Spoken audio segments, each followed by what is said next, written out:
Hello students. So advance algebra की इस lecture में आपका वेलकम है। और स्टूडेंट्स, इस लेक्चर में हम एडवांस अलजेब्रा का जो हम ये सिलेबस फॉलो कर रहे हैं उसमें हमने ये फर्स्ट सेक्शन कंप्लीट कर लिया है। Now we go for the second section. और सेकंड सेक्शन में थ्योरी ऑफ रिंग्स के बारे में पढ़ेंगे, जिसमें some special classes of rings, homomorphism, ideals, quotient rings, and more about idols and quotient rings. And then the field of quotients of an integral domain. उसके बाद Euclidean rings, particular Euclidean rings, polynomials over rational field, polynomial rings over commutative rings. So this is the syllabus of this second section. So we start the ring theory. तो ring theory में सबसे पहले हमने ring के बारे में पढ़ेंगे, और आपने ये ग्रेजुएशन में पढ़ रखा होगा। Start ring theory. So ring theory का जो आज का लेक्चर है, we will start with the definition of ring. So सबसे पहले एक नॉन एम्प्टी सेट चाहिए हमें, and we call it R. जिस तरह से ग्रुप बनाने के लिए सबसे पहले हमें एक नॉन एम्प्टी सेट चाहिए होता है और एक ऑपरेशन चाहिए होता है। तो रिंग में भी एक नॉन एम्प्टी सेट, जिसको हमने आर ले लिया यहाँ पे, और साथ में हमें दो बाइनरी ऑपरेशन चाहिए, और यहाँ पे एक प्लस लेंगे और एक मल्टीप्लिकेशन लेंगे। जिस तरह से ग्रुप में एक ही हमें ऑपरेशन चाहिए होता है, तो रिंग में दो ऑपरेशन चाहिए होते हैं। And if this R satisfy this following 8 properties, then we call it as ring or associative ring, you can say. Under addition देखो, दो एलिमेंट अगर लेते हैं तो दोनों का एडिशन भी आर में होना चाहिए। और ये कॉम्यूटेटिविटी आ गई, अगर ए प्लस बी प्लस सी के बराबर आना चाहिए, this is associativity. This is existence of identity element, and this is existence of inverse. So by these 5 properties we can say it is abelian group under addition. तो ring बनने के लिए सबसे पहले विस्पेक्ट टू एडिशन जो है वो Abelian ring group होना चाहिए। Now for the second operation, that is multiplication. So multiplication में ये आगे क्लोजर प्रॉपर्टी, ए इंटू बी भी आर में होना चाहिए। जब हम ए और बी अगर आर में लेते हैं तो उनका प्रोडक्ट आर में होना चाहिए। और ये हमारे पास एसोसिएटिव प्रॉपर्टी है। So that's why we also call it as associative ring, क्योंकि इसमें अंडर मल्टीप्लिकेशन ये दो ही प्रॉपर्टी को सेटिस्फाई करता है। So also we call it as semigroup under multiplication. And the last one is distributive laws, that is a into b plus c is equal to a into b plus a into c, and b plus c into a equal to b a into c। अब ये दो laws हमें क्यों लिखने पड़े? Because A B जो है वो बी ए के बराबर नहीं होगा, because there is no commutativity under multiplication. So that's why we have to write in both ways. अगर ये हमारे पास commutativity होती तो a into b और b into a में फर्क नहीं होता under multiplication. So anyhow, so if these 8 properties are satisfied, then we call it as R as ring or associative ring. Okay, then we go for some examples. और example से पहले अगर देखिए, इस 8 प्रॉपर्टीज के साथ एक प्रॉपर्टी और ऐड कर दी जाए कि वहां पे एक हमारे पास under multiplication identity element 1 R में एग्जिस्ट कर जाए, तो 1 के साथ अगर कोई भी एलिमेंट मल्टीप्लाई होगा तो वही एलिमेंट वापस आएगा। चाहे a इंटू वन बने या 1 इंटू ए बने, तो a आएगा अगर, तो we call it as ring with unit element. तो रिंग में 8 प्रॉपर्टीज प्लस ये आइडेंटिटी एलिमेंट अंडर मल्टीप्लिकेशन भी एग्जिस्ट करे, तो we call it as ring with unit element. And one more thing, अगर अंडर मल्टीप्लिकेशन कॉम्यूटेटिविटी होल्ड कर जाती है, a into B is equal to B into A होता है, then we call it as commutative ring. 8 properties plus ये कॉम्यूटेटिविटी under multiplication hold करे, then we call it as commutative ring. So now we go for examples. So सबसे पहले example ले लिया हमने set of integers. तो integers you know 0 plus minus 1 plus minus 2, तो हमने इंटीजर ले लिया, तो definitely it will be ring, और क्योंकि अंडर एडिशन ये ग्रुप होगा, आपको पता है कि सेट ऑफ इंटीजर ग्रुप होता है अंडर एडिशन, और अंडर मल्टीप्लिकेशन सेमी ग्रुप होगा ये, क्योंकि इनवर्स तो एग्जिस्ट करेगा नहीं। अंडर मल्टीप्लिकेशन 2 का इनवर्स 1/2 बनेगा, तो 1/2 केसेस में होता है। और तो रिंग तो है ये, रिंग के साथ यहाँ पे यूनिटी भी है, यहाँ पे यूनिट एलिमेंट भी है, अंडर मल्टीप्लिकेशन 1 है। So and under multiplication obvious है, 2 इंटू 3 करेंगे या 3 इंटू 2 करें, कोई फर्क नहीं पड़ता, रिजल्ट सेम आएगा। तो नंबर्स में कॉम्यूटेटिविटी भी होल्ड करती है, तो इट मीन दैट ये जो रिंग आर है ये कॉम्यूटेटिव भी होगा और साथ में यूनिट एलिमेंट भी होगा। Okay, so this is the first example of ring which is commutative as well as ring with unit element. Now we take it another example. R is a set of even integers. Even integer में 0 आ गया, plus minus 2 plus minus 4 like this. So definitely under addition ये group होगा और under multiplication ये semi group होगा, और under multiplication commutativity hold करेगी। So this is commutative ring, but इसमें यूनिट एलिमेंट नहीं होगा, 1 is not present here, so this R is a commutative ring without unit element. Okay, और जिस तरह से मैंने इवन इंटीजर्स लिए, अगर हम ये ऑड इंटीजर लें तो क्या वो रिंग बनाएगा?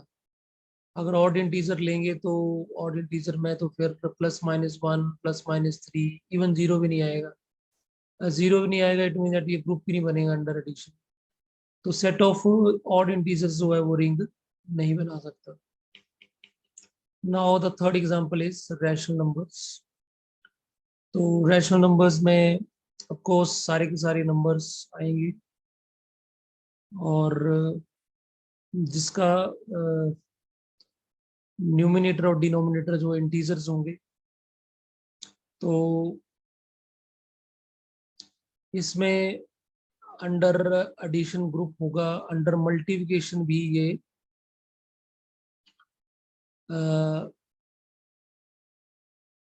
ग्रुप हो सकता है नॉन जीरो एलिमेंट्स के लिए, क्योंकि जीरो एक ऐसा नंबर है जिसका अंडर मल्टीप्लिकेशन इनवर्स एग्जिस्ट नहीं करेगा, क्योंकि यहाँ पे रैशनल नंबर्स में जैसे 2 है तो 2 का इनवर्स 1/2% होगा, 5/6 है तो 5/6 का इनवर्स जो है वो 6/5 होगा। तो इसमें सारे इनवर्सेस भी एग्जिस्ट कर जाएंगे नॉन जीरो, बट जीरो का एग्जिस्ट नहीं करेगा, 1/0 इज नॉट डिफाइंड क्वांटिटी। तो rational is a commutative ring जो अंडर मल्टीप्लिकेशन कॉम्यूटेटिव होल्ड करती है, और यूनिट एलिमेंट भी होगा। और सबसे इम्पोर्टेंट चीज है कि ये जो आर है ये हमारे पास एक जो नॉन जीरो एलिमेंट्स है, जीरो को छोड़ के बाकी एलिमेंट्स का इनवर्स भी, मल्टीप्लिकेटिव इनवर्स भी एग्जिस्ट करेगा। ठीक, so this is eligible for a field. तो R is a field, you can say. And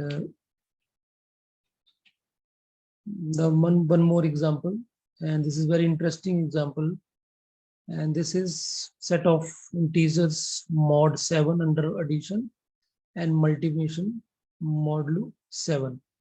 तो इनफैक्ट होता क्या है कि जब भी हम मॉडुलो 7 का आपको नॉलेज होगा, अगर नहीं है तो फिर भी देखिए क्या होता है इसमें। अंडर मॉड 7 का मतलब है कि तो इंटीजर्स आएंगे इसमें, और वो इंटीजर्स आएंगे जब हम 7 से किसी नंबर को डिवाइड करेंगे, तो जो रिमाइंडर रिमेनिंग रहेगा that will be present in this set. तो 7 से अगर डिवाइड करेंगे किसी नंबर को, तो रिमाइंडर तो डेफिनेटली या तो मैक्सिमम 6 आ सकता है, 7 तो कभी रिमाइंडर आएगा नहीं, 7 होगा तो एक बार फिर भी कट जाएगा, और मिनिमम क्या आएगा 0 है। तो ऑब्वियस इंटीजर्स की बात कर रहे हैं तो 0 1 2 3 4 5 6 ये सेट आएगा, तो इसमें यही एलिमेंट होंगे। और अगर हम चेक करेंगे कि ये सेट क्या रिंग बनेगा, तो सबसे पहले हमें ये ग्रुप चेक करना पड़ेगा कि ये ग्रुप होगा अंडर एडिशन। तो यहाँ पे ये देखिए आप, मैंने यहाँ पे कैले टेबल बनाया हुआ है, तो जैसे 0 में कुछ भी ऐड करें तो वो ये नंबर प्रेजेंट आ जाएगा, और इस हॉरिजॉन्टली वर्टिकली दोनों तरफ, तो इसका मतलब 0 तो यहाँ पे आइडेंटिटी एलिमेंट हो गया। और फिर सेकंड रो सेकंड कॉलम में देखें तो जैसे हम ऐड करते चलेंगे, 1 + 1 2 बन जाएगा, 2 + 1 3, 3 + 1 4, 4 + 1 5, 5 + 1 6, और 6 + 1 7। तो 7 को जब हम 7 से डिवाइड करेंगे तो रिमाइंडर 0 आएगा। उसी तरह से हम कंटिन्यू करेंगे, और हम ये देख सकते हैं कि हर रो हर कॉलम में नंबर रिपीट नहीं करेगा, एक बार ही नंबर आता है, और हर रो में या हर कॉलम में 0 जरूर प्रेजेंट है। 0 आइडेंटिटी एलिमेंट है, तो इस 0 का मतलब ये हुआ कि 6 का इनवर्स हो गया 1 अंडर एडिशन, और यहाँ पे 0 इट मीन दैट 5 का इनवर्स हो गया 2, यहाँ से 4 का इनवर्स 3, यहाँ पे 3 का इनवर्स 4, यहाँ पे 2 का इनवर्स 5, और यहाँ पे 1 का इनवर्स 6। ठीक, तो सभी का इनवर्सिस एग्जिस्ट कर रहे हैं, क्लोजर भी होल्ड कर रही है, एसोसिएटिविटी होल्ड करेगी, so it is a group, और in fact it is abelian group under addition. Now अगर मल्टीप्लिकेशन की बात करें, तो मल्टीप्लिकेशन तो हमने नॉन जीरो एलिमेंट्स के लिए ग्रुप चेक करना होता है। तो मल्टीप्लिकेशन में देख सकते हैं, तो 1 इज आइडेंटिटी एलिमेंट बन गया, और फिर हम मल्टीप्लाई करेंगे, 2 2 ज़ा 4, 2 3 ज़ा 6, और 2 4 ज़ा 8, 8 आ गया, तो 8 को डिवाइड करेंगे 7 से तो रिमाइंडर 1 बचेगा। 5 2 ज़ा 10, 10 को 7 से डिवाइड करेंगे रिमाइंडर 3, 12 को 7 से डिवाइड करेंगे रिमाइंडर 5। तो like this all the elements you can see, यहाँ पे जितने भी एलिमेंट्स आ रहे हैं वो कहीं ना कहीं सेट से ही आ रहे हैं, तो क्लोजर होल्ड करके एसोसिएटिविटी ऑफ कोर्स होल्ड करेगी, और सभी एलिमेंट का मल्टीप्लिकेटिव इनवर्स भी एग्जिस्ट कर रहा है। तो यहाँ पे 1 आ रहा है, विच मीन दैट 4 का इनवर्स जो है वो 2 है। यहाँ पे 1 आया तो इसका मतलब 5 का इनवर्स 3 है। यहाँ पे 1 आया तो इट मीन दैट 2 का इनवर्स 4 है, और यहाँ पे 1 आया इट मीन दैट 5 का इनवर्स 3 है, और यहाँ 1 आया तो 6 का इनवर्स 6 है। तो सभी का इनवर्स भी एग्जिस्ट कर रहा है।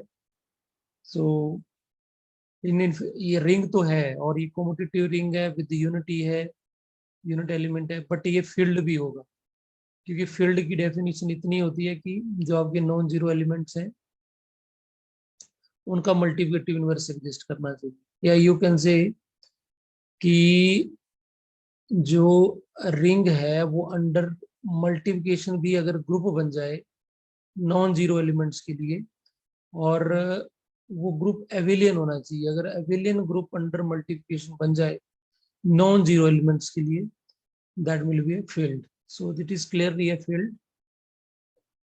सो this is the very beautiful result. But इसमें एक बड़ी ऑब्जर्वेशन वाली बात है कि ये ग्रुप इसलिए बना क्योंकि ये मॉडलू 7 था and 7 is a prime number. तो इसका मतलब मॉडलू 5 करेंगे तब भी आपके पास एक आपके पास रिंग बन जाएगा।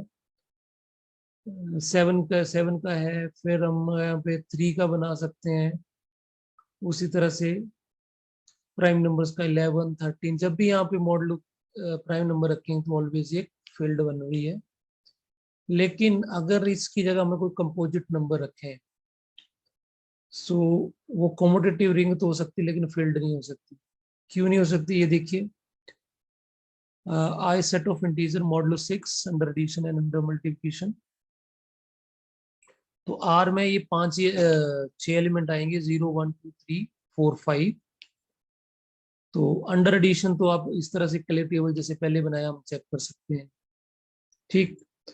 और अंडर मल्टीप्लिकेशन हम चेक करें तो पहली रो तो सेम आ जाएगी, कॉलम भी कॉलम सेम, रो सेम, क्योंकि 1 से मल्टीप्लाई करना तो सेम ही आएगा। लेकिन जब हम मल्टीप्लाई सेकेंड कॉलम को देखें तो 2 2 सा 4, 2 3 सा 6, और 6 बना तो 6 को डिवाइड करेंगे तो रिमाइंडर 0 आ गया। फिर 2 4 सा 8 तो रिमाइंडर 2 आ गया, और 10 तो रिमाइंडर 4 आएगा। पहली बात तो यहाँ पे ये 4 और 2 रिपीट करना शुरू हो गए, यहीं से प्रॉब्लम स्टार्ट हो गई। ये ग्रुप नहीं बन सकता अंडर मल्टीप्लिकेशन। उसी तरह से सेकंड थर्ड इसमें, तो यहाँ पे देखो कि आइडेंटिटी एलिमेंट 1 है, लेकिन इस कॉलम में 1 ही नहीं आ रहा कहीं भी, इस कॉलम में भी 1 नहीं आ रहा कहीं भी, इस कॉलम में भी 1 नहीं आ रहा है। इसका मतलब है कि 2 3 4 का इनवर्स एग्जिस्ट नहीं कर रहा है। हाँ, 5 का इनवर्स एग्जिस्ट कर रहा है, क्योंकि 5 और 5 के सामने 1 आ रहा है। इट मीन दैट 5 5 जा 25, और 25 को 6 से डिवाइड करें तो रिमाइंडर 1 आए। तो उसका मतलब 5 का इनवर्स 5 है और 1 का इनवर्स 1, बाकी 2 3 4 का इनवर्स एग्जिस्ट नहीं करता, ठीक। सो डेफिनेटली ये फील्ड नहीं बन सकती। और वो एक और इंटरेस्टिंग चीज हम यहाँ पे देख सकते हैं कि 2 और 3 का जो प्रोडक्ट है वो 0 आ रहा है, या 3 और 2 का प्रोडक्ट भी 0 आ रहा है, और दो नॉन जीरो नंबर्स का प्रोडक्ट 0 आ रहा है, और दोनों के दोनों नंबर जो है वो नॉन जीरो है। 2 भी 0 नहीं है, 3 भी 0 है, क्योंकि हम तो छोटी क्लासेस में यही पढ़ते हैं कि जब भी प्रोडक्ट 0 आ रहा है तो दो में से एक को तो 0 होना ही चाहिए। यहाँ दोनों के दोनों नंबर जो है वो नॉन जीरो है, ठीक। तो ये ग्रेजुएशन लेवल पे अपने पढ़ा भी होगा। So it mean that this R this set R has 0 divisor. इसका मतलब इसके पास 0 डिवाइजर है। तो जिसके पास 0 डिवाइजर होगा वो इंटीग्रल डोमेन नहीं होगा, जो इंटीग्रल डोमेन नहीं होगा वो फील्ड कभी हो नहीं सकता, ठीक। So this R is simply commutative ring with unit element. And one more property ये होगी कि this is not integral domain. It mean that इस आर के पास जो है वो 0 डिवाइजर्स है, ठीक। So this is the lecture for ring theory. So I think जो आपने ग्रेजुएशन लेवल पे पढ़ा है उसी का एक तरह से रिवीजन था। सो फिर भी अभी कोई डाउट हो तो you can ask me. So that's all for today lecture. Thank you.